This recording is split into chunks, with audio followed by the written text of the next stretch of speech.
Hi ho everybody and welcome back to D Plus Us Weekly, the show about shows exclusive to Disney Plus, where we talk about shows episode by episode, week by week for our enjoyment and yours. I'm one of your hosts, Griffin Tennell, Griffy D Pad, and with me always is the wonderful, the amazing Mr. Mitch George. How you doing? I did not think we were getting Agatha's trial this soon. Before we jump into it, I just want to quickly say, man, watching that intro never gets old for the weekly show. I love it. I'm still It's so so proud good. of that one. You should be. It's fantastic. Sorry to toot my own horn, folks. I'm just very happy with that intro. But yeah, we're talking about... Away, my dude. We are talking today about Agatha All Along, Episode 5.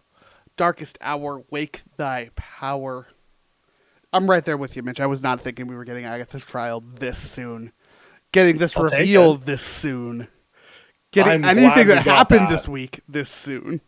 We've got, 3 weeks? 4 episodes, 3 weeks to explore the repercussions of the events of this episode. And I'm here for it. Because I have theories. 3 weeks, right? 3 weeks, 4 episodes. Because the last finale is we're getting double episode release for the finale. Mm-hmm.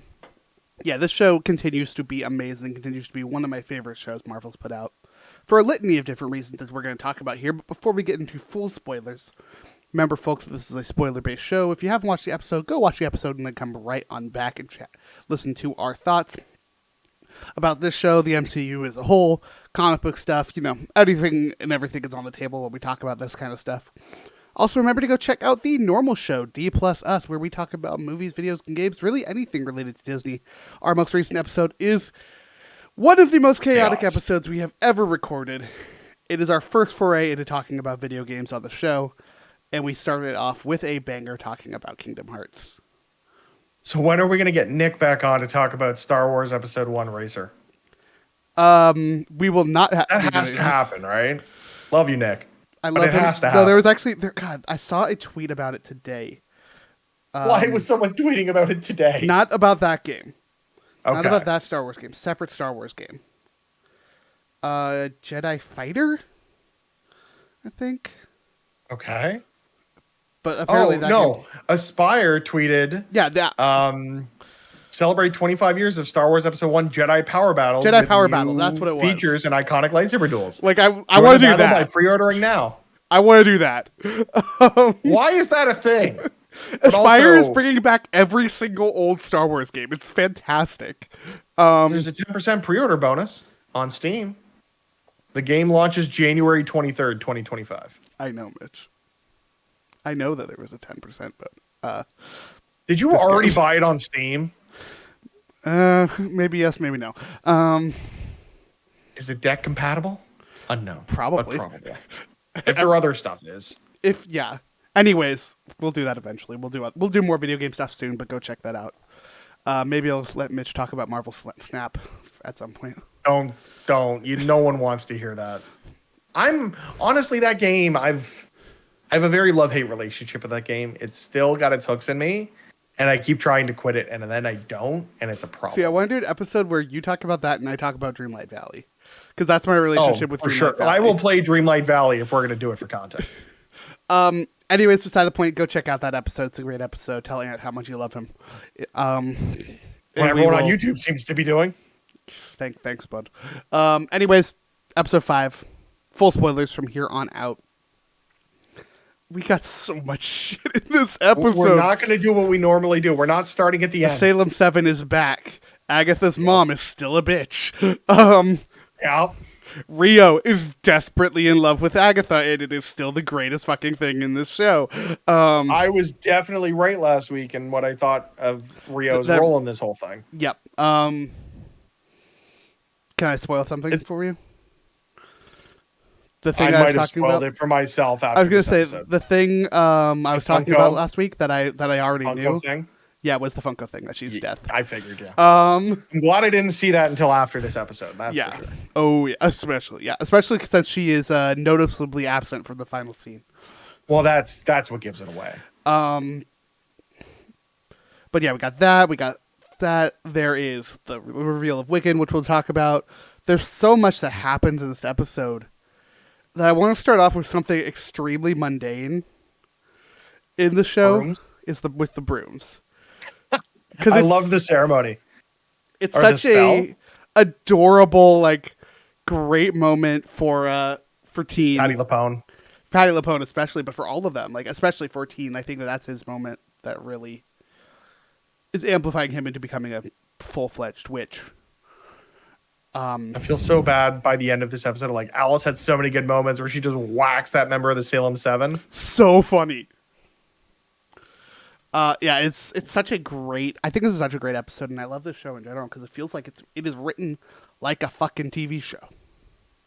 Yeah, it was made for TV, similarly to what we got with WandaVision. Yeah, like WandaVision, this She-Hulk, and to a lesser extent for me, Miss Marvel. Moon Knight. Not even Moon Knight still feels like a big movie. I guess. Yeah. But I would tell you, like, this WandaVision and She-Hulk are the ones that actually feel like television, and you can see the massive strengths in that in all three of those shows, but especially in this one. I think it really plays well to the end of episode cliffhangers,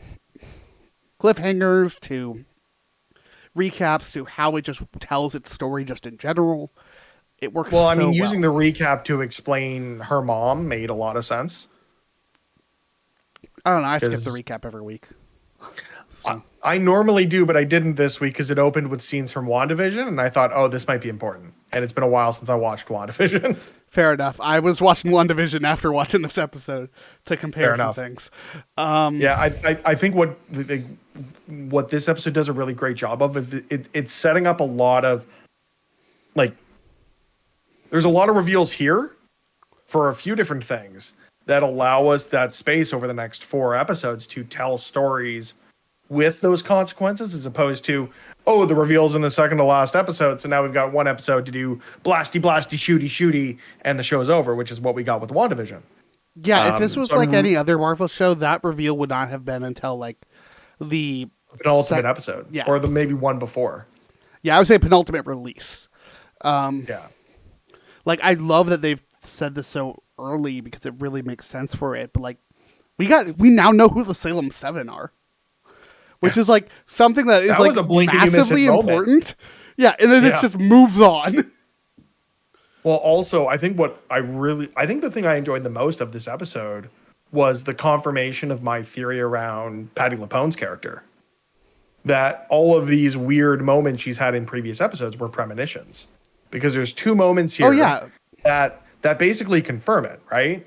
Where you look back at episode 3 when she's talking to Alice. She's warning Alice, like, don't save Agatha. And what does she do here? She saves Agatha, and it costs her life. I'm very curious about some of that magic stuff too. Well, the second confirmation of this theory being similarly to, I think it was episode 2, she covers her ears and starts screaming, and here she does that and says it's just as bad as the first time, or something to that extent. Right? Where she's experienced this now twice. So I took her covering her ears and screaming being the flashback from the flashback stuff. From that potentially, but I think a lot of that think of it as the premonitions. But I thought for sure this was going to be her episode. Like, going into this, I thought it was going to be hers. I thought we were going to get some explanations on that. I like that that's still one of the mysteries of the show. And honestly, at this point, I wouldn't even be angry if that mystery was never answered. Like, I love that this is just a thing about this character. Like, she does slip into the future every once in a while because she is that powerful. I feel like that could be one of those things that goes unanswered, because I now feel like we're going to get, I mean, they're setting, like, the foreshadowing here is that Agatha's going to kill the Coven, right? Not just because it started, but, I mean, we've had an episode that focuses on Potion's witch. I'm never going to remember names, so I'm just going to go based on kind of vibe. So we've had the episode focus on her. We've had her trial, so she can die now. For fuck's sake. Yeah. You vamped. Yeah. So I feel weirdly different. Particularly with just how this episode ends, of Wanda kind of finally having that realization of who Teen is, finally letting go of the idea that there is the possibility that Joe Locke is Nicholas Scratch, and realizing, no, this is Wanda's kid. and then she kind of just jumps right back into that villain role. Like, I feel like they want us to think she's going to go bad. She's going to kill the Coven. She's going to kill all of them. I don't think she's going to. I think desperately this is a character that wants to be good but does not know how. I mean, that's the sense I got towards the end of this episode when that whole thing unravels. Is she really does like? It's does she or doesn't she have control over this? Because we have that interaction with her and Teen of, you know, you meant to do this. You and it's like, I don't have control. It's like, but you do. It's like, See, where I don't does think she actually fall did. within there? I don't think she did have control. I think part of that was muscle memory for sure. But It was a reflex more than anything, yeah. But I think that there was another spirit in all of that we're just kind of casually forgetting. Like, Scratch's spirit is there the whole time. Like, he is an element in all of this. This wasn't just Agatha's mom doing the spirit shit. And it's fascinating to me of like, okay, so what could that potentially represent? What could happen? All of that. I think for me, when it comes down to it, I really am hoping that Agatha gets that redemption near the end of the show. And I think next week's going to be a big step in that direction. Based off of just some casting and crew work for the next episode, I am very much predicting that this next episode is going to be very much about Agatha and Rio and their past relationship. Whether this is Agatha on the verge of death and them having that conversation because of that, or they get out of the mud or whatever. Or we, like, at some point, preferably before the penultimate release, we're going to find out what being a green witch means, because they've been teasing that the whole way through. And I think we've kind of come to that conclusion. I think there's also been hints at that throughout the MCU, not just in this show. You look at a character like Hela, specifically, is where I'm thinking. A green witch, we typically, it's been pretty much assumed that it's largely about nature and death, but we don't know anything for sure.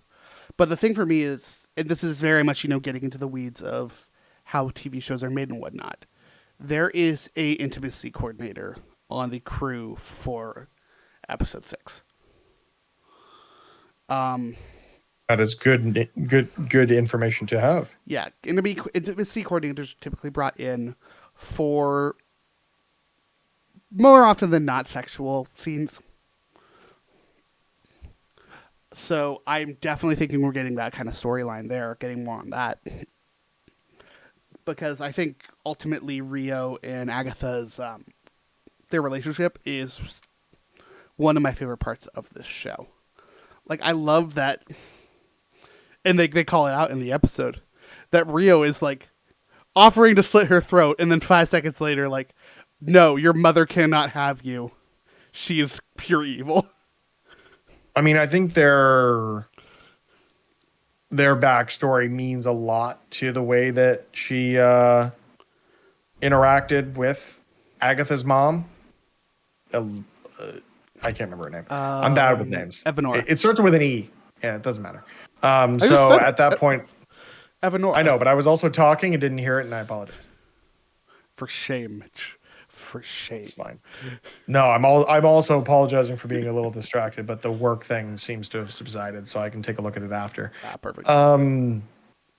So yeah, Agatha and Rio. Yeah, it's going to be interesting to see where that character background comes from, and presumably, given, I think it was the end of the last episode when Rio tells Agatha that boy is not your son, because she knows what happened to Agatha's son. So we're going to get that context, especially with this ending, like Agatha's trial resolving because she was punished, and she was punished with the fact that her son is dead. Right?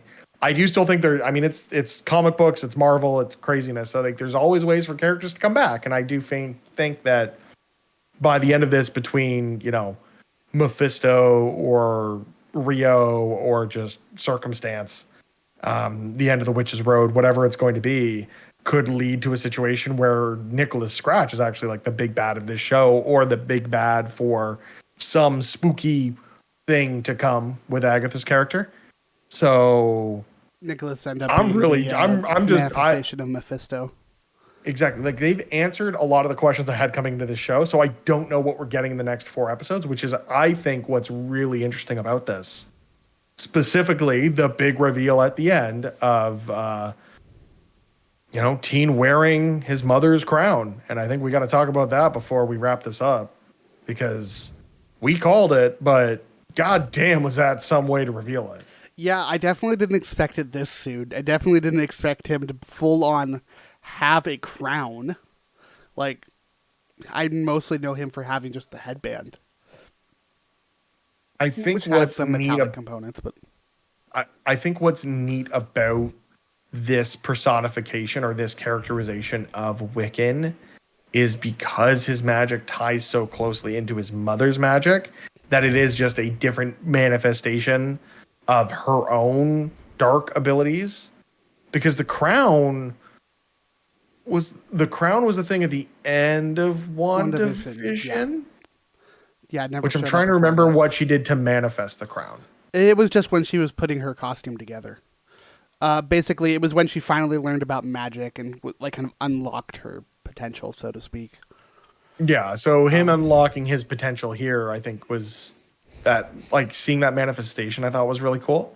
At this point, I don't know what to expect. Right, we've got everybody's dead except Rio. Even then, I'm Presumably, not convinced.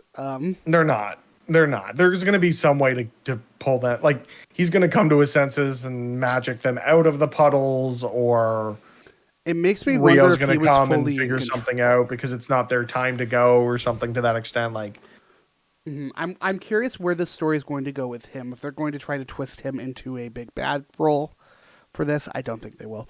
no, Or I how think they're him going trying to to discover his resolve. abilities is going to be a challenge, similarly to what it was with Scarlet Witch all the way through, right? Like you look at Civil War, you look at Age of Ultron, like a lot of this is she just can't control her abilities, and I think we're going to see a lot of that in Billy. I'm I'm just also going to really start calling him interested. Billy. Yeah, I'm same.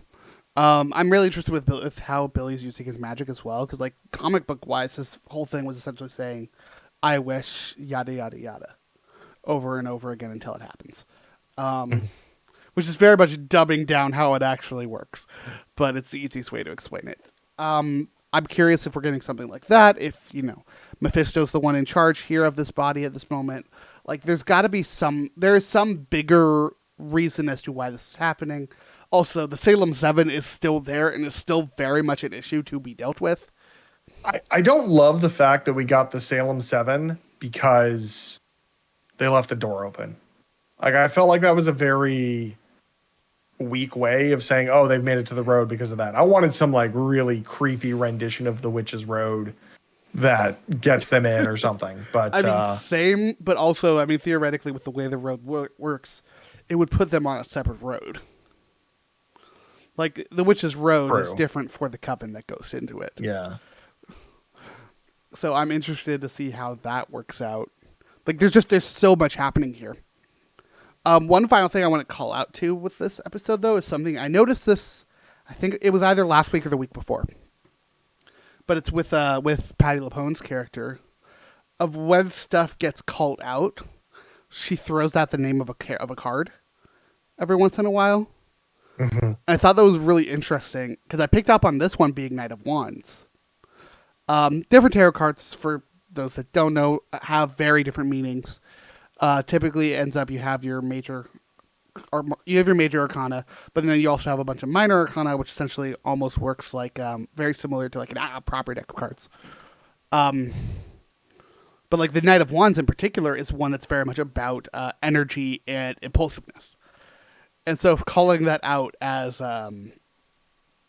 shoot, why can't I remember her name? One that died.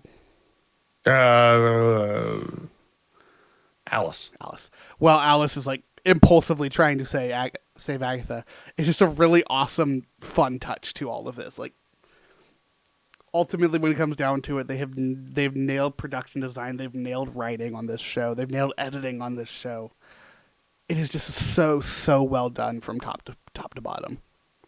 Yeah, I think what I've enjoyed most of this show, and it continues to be the case, is the use of practical effects and the subtle use of CG effects. Because I feel like they've done a lot more having less.